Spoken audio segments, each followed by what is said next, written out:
So most filmmakers shot list, some will even create storyboards, but I'll be honest, that's not enough to actually know if your shots will work before you step onto set. That's why we spent an entire day shooting our film before we shot our film. Talking no costumes, no fancy lighting, no real props, just pure composition, movement, pacing, tone, all that good stuff. And it costs us a little time and money up front, but saves us so much more in the long run. So here's why every filmmaker should consider test shooting before stepping on to set. Now a shot list, it's great in theory. I do them for all my films, but on set, things never go exactly as planned. Actors move differently. Camera angles don't feel the same in a real space. Pacing that works in your head might fall apart when you actually shoot it. And in general, you don't want to be scrambling on set to right all of these problems on the spot. Huge thanks to IFB Studios for letting us take over their place. Check them out in Glendale, California. All right. Essentially, we're shooting the entire short film like black box theater style. And if everything cuts together and flows together well, then we'll know that our shots are working. We had to use our imagination a little with the settings and the props. You know, we're using a white cyc background as our river, C-stands as trees, camera case as a treasure chest, a box of Cliff Bars as a gold weighing scale. But I'll show you later in the video how I swapped some of the backgrounds out in post and made it a little easier to follow. The point of doing this whole thing though was to answer some key questions before we ever stepped onto set. Do these shots actually work together? Are there gaps in the coverage? Are the shots that look great on paper actually gonna fall apart in reality? And most importantly, is the tone and the story coming through as we intended with these shots? But besides all that, you know, how are me and my DP going to communicate together on set? How are we gonna work together? This is me and Casey's first time collaborating, so good to just dip a toe in the water first. And then I think we had next was close up on the hands on the ledger. Yeah, we got it. So let's see this action there, Ken. He's gonna be right and then he's gonna close the book, right? Writing, close the book, and then we kind of go down on them. We go down or up? Or we go up, looking down. Oh yeah, we kind of rise and... Yeah. Okay, techno crane move. Action, 3, 2, 1, close. That's really nice, actually. Okay, great, I'm happy.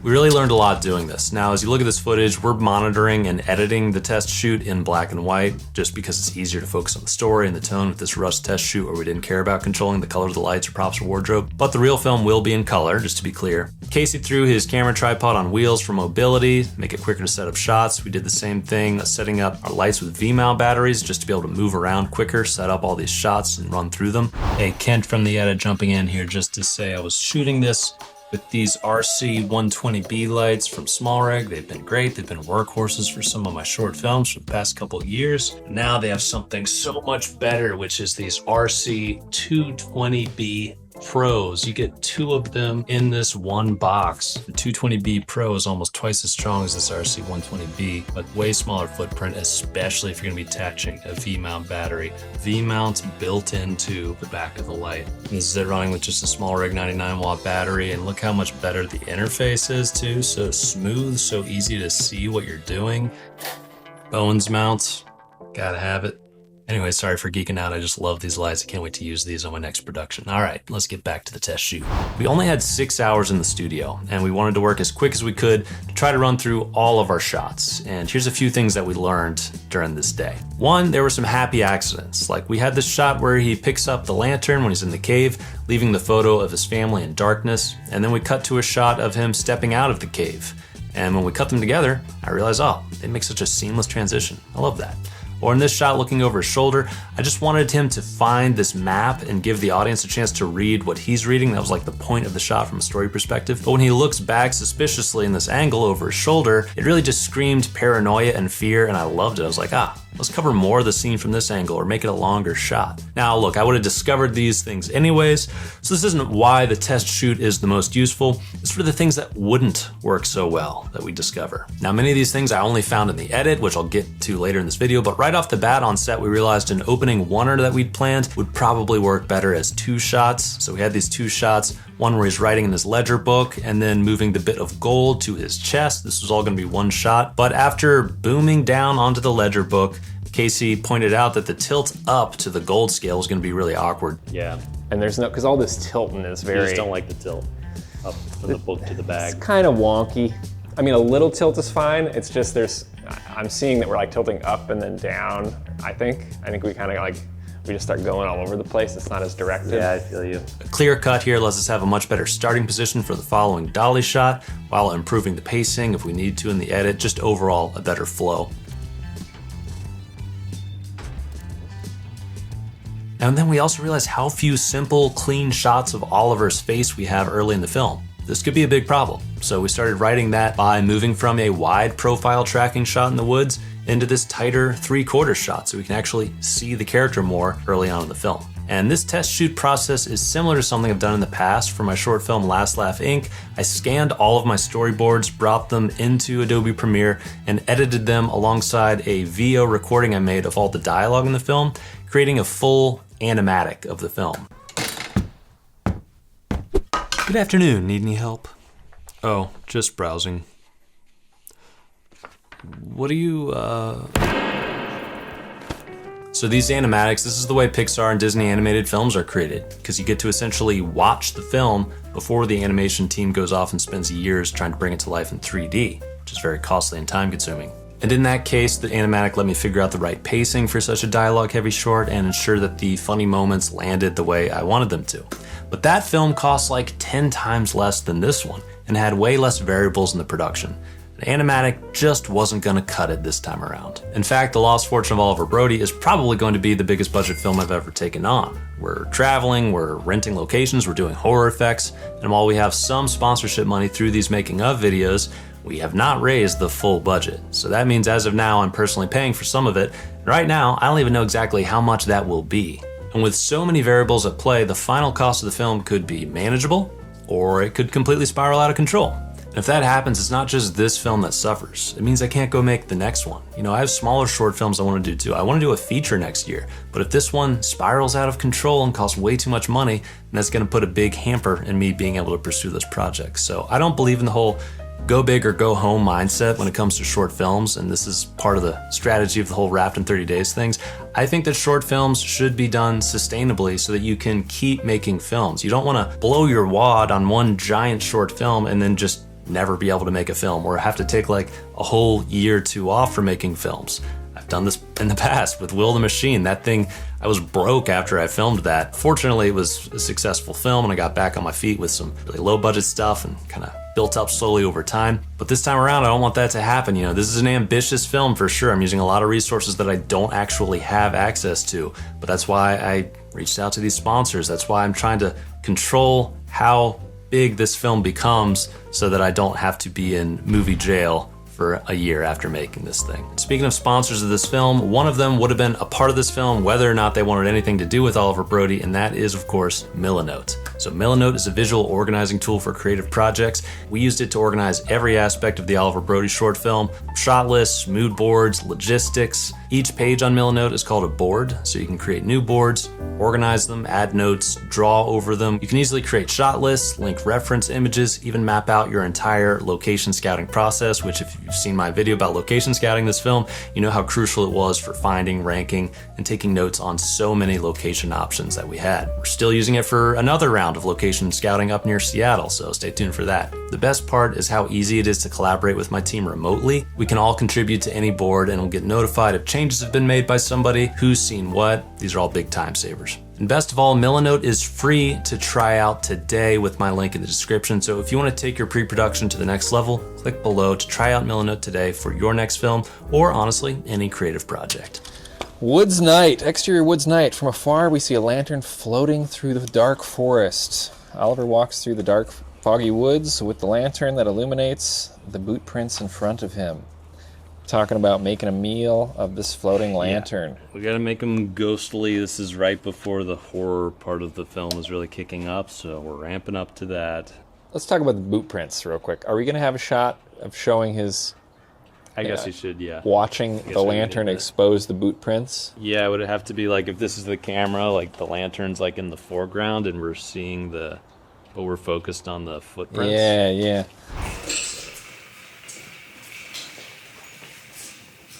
So let's just get kind of this, I guess. Yeah. And I'll just throw some footprints down.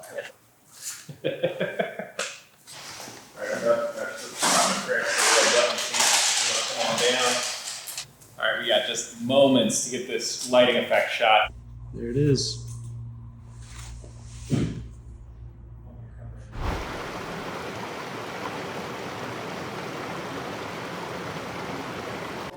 So here's my test edit in Premiere, and as you can see with all the green clips down here, one of the main reasons I wanted to bring this in here and start playing with it was I could start building up the sound design. And you know, these visuals, you have to really strain your imagination. Like this Uncle Vanya play is not the ledger that he's going to be writing in.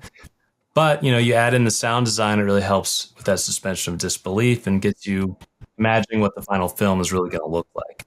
I knew I wanted this opening cave scene to be dark and dank and sound like it was wet and subterranean, kind of a David Lynchian room tone just filling up the sound space. And I got to play with that here.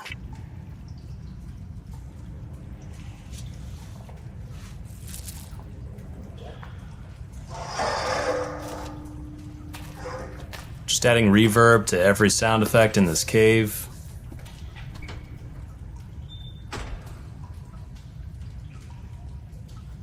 And it really did work to build up the tone of this scene the way I wanted it to.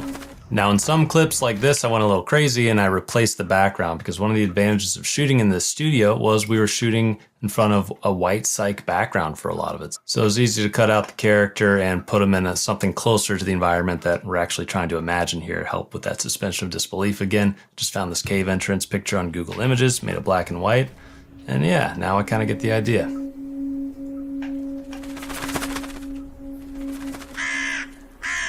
Same thing here with this crow. I just found this stock shot of a crow. I threw it on top of this footage, had him from here in front of this cave, to adding this branch sideways and this crow on top of it, and then a little rack focus with the blur effect back and forth. And now we got the whole shot. Pretty cool. Same here with these trees. We have PNGs of trees going by here. Much easier to know what we're going for when I'm looking at this as opposed to just walking in front of a bunch of C-stands on a white cyc background. And one of the biggest discoveries for me watching this was this moment here. He's on the ground, he looks over because he hears something, and then cut to what he's seeing, which is going to be like, you know, a scary looking face right in front of his face.